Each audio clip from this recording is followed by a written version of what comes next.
Doors of the mind. They say when one door closes, another one opens, and vice versa.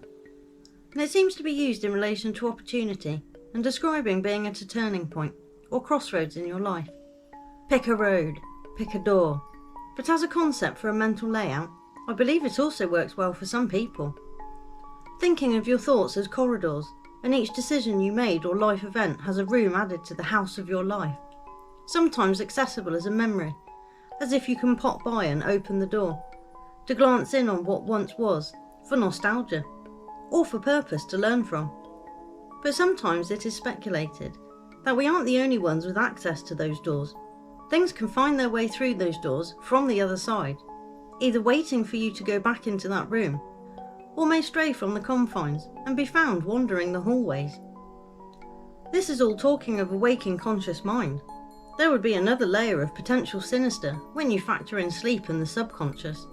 My article, A Quantum Leap in Dreams, may go into that a bit more, but I am reminded of a couple of films around the above idea. Monsters Inc., a film with very odd and creepy overtones, the doorways being a feature of how they travel into a child's room to scare them and steal their screams. Awake and facing something terrifying appearing through a doorway. Poltergeists, great films and suitably terrifying, but appear to have a problem with their walk-in closet, I seem to remember, being the portal to another dimension. Time Bandits, it started in the wardrobe. They came out of it into Kevin's room. Better than getting frightened for screams, he got to go on a super weird adventure. Beetlejuice, the strange corridor they had to go down for their first meeting with Juno, passing the caretaker, observing the room of lost souls. But this film also had a doorway to Saturn, where they were transported to when they tried to leave the house. Coraline, a small doorway leads to an altered version of reality, not dreaming, but while awake. And then makes me wonder, if thoughts are perhaps portals to other places. They say you think things into existence, but maybe we just aren't privy to all the different levels of where things exist, or know where they are created. So what we believe might be random thoughts and ideas really do create and destroy worlds, and all sorts in between. As well as there being a conscious realm and a subconscious realm. Dreams are a strange subject too, and it's possible they could connect us to different thought dimensions, where we create worlds within them, or can get sucked into them. Or all of the above, or none of them. We may never know for sure, but like I said, I do like to wonder.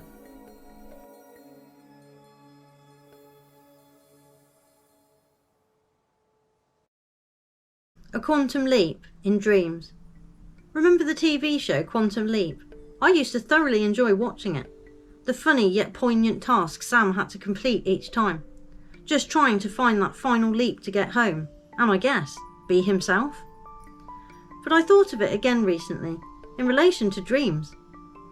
Thinking although you might remain as you, some people are themselves, and sometimes not in dreams, I suspect.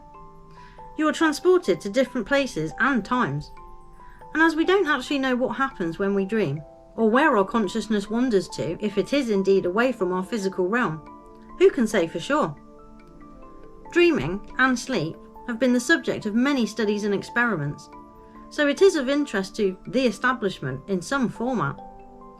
Yes, I wonder about the distinction between what we know as awake or asleep, the conscious and subconscious hours of our lives, slipping in and out of worlds and states of being on a consistent loop. And in that, is it possible that we either create realms with the ideas and thoughts of dreams? Imagination Land episodes spring to mind from South Park. My article Creating a Nightmare Reality covers that angle a bit. Or, the other possibility, that there are things already existing on the other side, which can potentially gain access to us and our thoughts through sleep. And maybe, just sometimes for some people, they aren't confined to the hours of slumber. Could be that some follow people back, once they have been disturbed and become attached. Are we sure that when we wake, we leave where we were? And are we so sure that once we do wake, we have woken to reality? Or just another layer of the dream, like the film Inception depicted? People write off terrifying things lurking in thoughts, dreams, ideas, other dimensions and times. Many people. Is it just an idea that hints at a darkness in ourselves, that the dream world allows to run wild? Or is it already something running wild, waiting to become part of someone's thoughts, searching out a host for its psychological torment and access to the physical realm? Quite possibly, it is none of that. And while we sleep, there is just a jumble of electrical signals forming strange and vivid performances of life and experience, which some people then imprint and retain knowledge of. Maybe they are for purpose and hold meaning, or maybe it is just sleep, and they really are just dreams.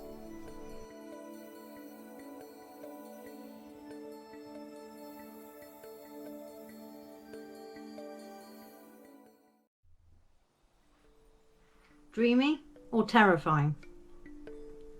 It's a strange thing, that odd occurrence when you go to sleep that happens to many people.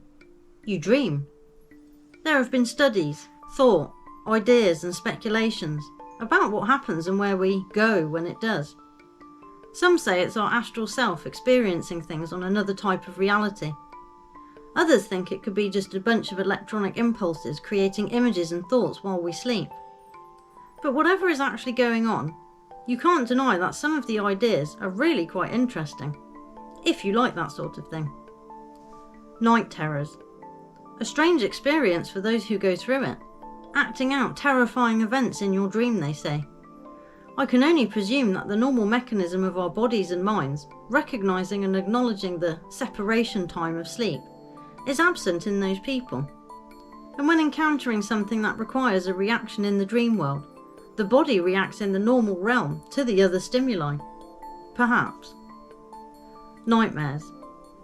Perhaps the lead into the night terrors, but for most people they stop at being acted out physically in this realm, yet can seem to occur in the other one as a thought process, and seem as though it is being acted out.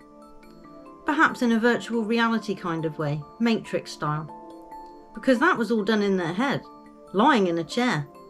Only the point of death physically transferred.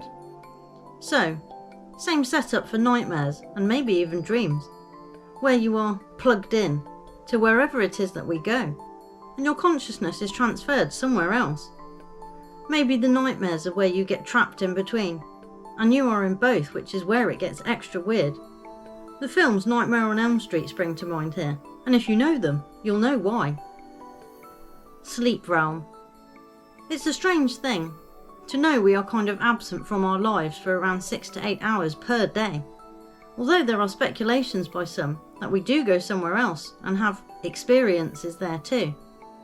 So living a dual life of sorts, I guess, but a subconscious one you can't remember when you emerge back into this one. Funny to think of the terminology for it too. You wake up and fall asleep. Could it be that we go down somewhere for the resting place and rise up again for the awake phase? Dreams. And what of that process that occurs when we are submerged into the subconscious? We call it dreaming, but what is it? Just a recreation of all the input our daily life throws at us, being downloaded at night for storage, they say. Just like a computer, I guess, taking a backup or archiving information. But it really does seem to be more complex than that. And although studied, it appears we still don't actually have a clue. I wonder sometimes if that's part of why they want a chip in people's heads, to try and get into their heads, as they put it. Because it may just be access to the other reality that is created through the sleep process. Maybe. And that's where the potentially terrifying bit comes in. That there is somewhere else you go, where you can't control when, or how, or what, and are at the mercy of that. And is it possible that once something knows you can move between the worlds, and is not maybe restricted by two states as we are, with sleep and awake, that they move freely between the two? Either we bring something back with us, or it follows us, or possibly always had its own route. Things we can't see with our open eyes, yet in our sleeping state we appear to see without having our eyes open. So what is it we are seeing with? And who is it to say that something is not there just because we don't see it? We are calibrated to be able to view certain spectrums of light, so maybe there are things there, invisible to us, yet they are there. Being named as apparitions or ghosts perhaps when a glimpse is caught, or if someone has a slightly different ability to everyone else and can see more than others, you just never know.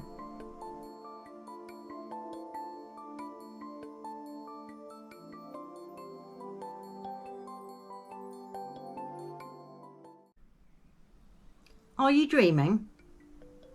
Dreaming and the subconscious world we inhabit each night is an interesting subject, and one I've already speculated upon in my articles Dreams and A Quantum Leap in Dreams, and will probably reference this article in one being worked on currently called Sleep Stalking.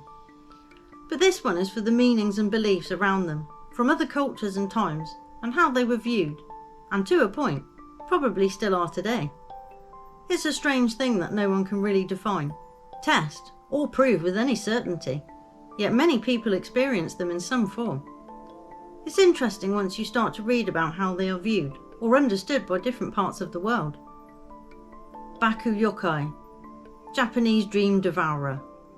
The Baku Yokai is revered as a powerful force of good and a sacred protector of humanity. It has been considered a symbol of good luck, health, and protection against nightmares and evil spirits. The image of the Baku has been used as a talisman, an amulet to ward off bad dreams and illness. Aboriginal dream time. The dreaming is used to represent Aboriginal concepts of everywhen, during which the land was inhabited by ancestral figures, often of heroic proportions or with supernatural abilities. These figures were often distinct from gods, as they did not control the material world and were not worshipped but only revered. I personally prefer their term for it, everywhen, rather than the anthropologists naming it dreamtime. Egyptians believed dreams were messages from the gods, although they had Bes, the god of dreams, and Tutu to protect from bad dreams. So gods protecting you from gods? Chinese theory is yin and yang are out of balance and dreams come into being, which ties into lots of the dreamology discussions in modern times, tying it into psychology and waking mental disturbances, causing subconscious nocturnal struggles. But could be that we are given a chance in our dreams to rebalance our waking lives, letting us run through some of the things that wouldn't be possible in real life, or would take too long. Maybe that only counts if you remembered the dream. I'm not sure. I still haven't decided my position on that idea. Greek mythology had a land of dreams, Morpheus being their god of dreams and nightmares, and the subconscious sleep realm. Fitting then perhaps that they chose that name for the character in The Matrix. Mayan. The Tzotzil Maya see dreams as a way to live a full life and stay alive. They believe that dreams are full of seeing with the soul that we can't fully comprehend with our body and mind. The main religions also believe dreams often carry a message or prophecy from the divine. Night hag. Closely related to the below definition of nightmare, this is now mostly known as sleep paralysis these days, not an incubus sitting on your chest giving you nightmares. But it is said that was the belief for quite some time, and still is in certain places. Folklore of it is found in Scandinavia, Europe, Africa, Canada, US. They have similar tales in China, South Asia and Southeast, the Middle East and so on, all having a myth about ghosts or demons affecting you while you sleep and paralysing your earthly body while you are forced to endure the experience. Nightmare. Original meaning: a mythological demon or goblin who torments others with frightening dreams. Daydreaming. Daydreaming is the stream of consciousness that detaches from current, external tasks when attention drifts to a more personal and internal direction. There are various names of this phenomenon, including mind-wandering, fantasy, spontaneous thoughts, etc. An odd thing really, when you think so many clearly experience it, and it would appear to be a common occurrence, why it should be given a demonic overtone. Why is that the go-to for explanation, when we clearly have logical minds among us and always have? Why does the fantastical or the hysterical win out when it comes to coming to a conclusion? Or maybe the question should be, why do we suffer from such horrible visions in the form of nightmares, when we are supposed to be in the resting cycle? It's not very restful or relaxing to be anxious about going to sleep, worried about what you will have to go through in a place you don't recognise, where time doesn't exist, and you are at the mercy of the experience. But dreams entice you, and can make the sleep world seem so much safer than the real world. until you start to see like Alice did when she fell asleep, and then fell down the rabbit hole. Whether you are asleep or awake, not all is as it seems.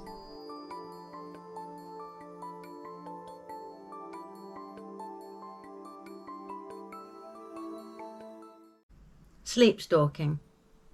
A follow-up piece to Dreamy or Terrifying, speculating on things that might occur while sleeping.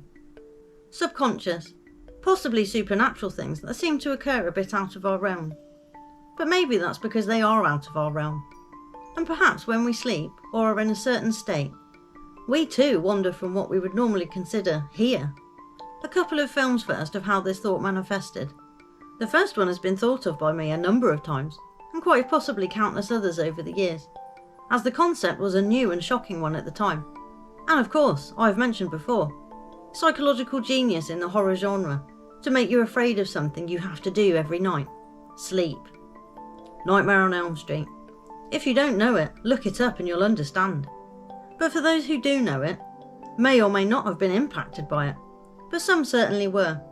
In my mind, rightly so, as the idea that something evil was waiting for you to fall asleep so they could stalk you wasn't a comfortable one. Flatliners. Although this is about after death and coming back to life, something follows them back, and it is in dreamy or altered states they experience that creepy entity that is now attached to them. Ouija boards. It is said that they open a portal to that other side, but you can't then see what you summon. And it is said that they too can attach to people, potentially causing disturbances and curses, and even latch on generationally to a whole family. Maybe not entirely sleep related, but if that is a thing, maybe when you are unconscious, you are vulnerable to it.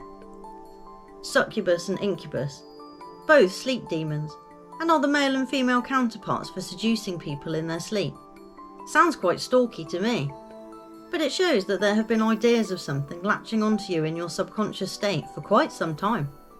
The first mentions, they say, of them goes back to ancient Mesopotamia, circa 2400 BC. Reincarnation. In some religious faiths, they don't believe in reincarnation, so if a child talks of a past life and experiences, some believe it's demonic possession, that demons have accessed the child's subconscious and are feeding them thoughts. There is also the subject of night terrors that could be part of this, that it isn't just sleep paralysis, and they aren't just made up thoughts or hallucinations. Like I said, it could be that we are extremely vulnerable when we sleep, and not just because of the things in the waking world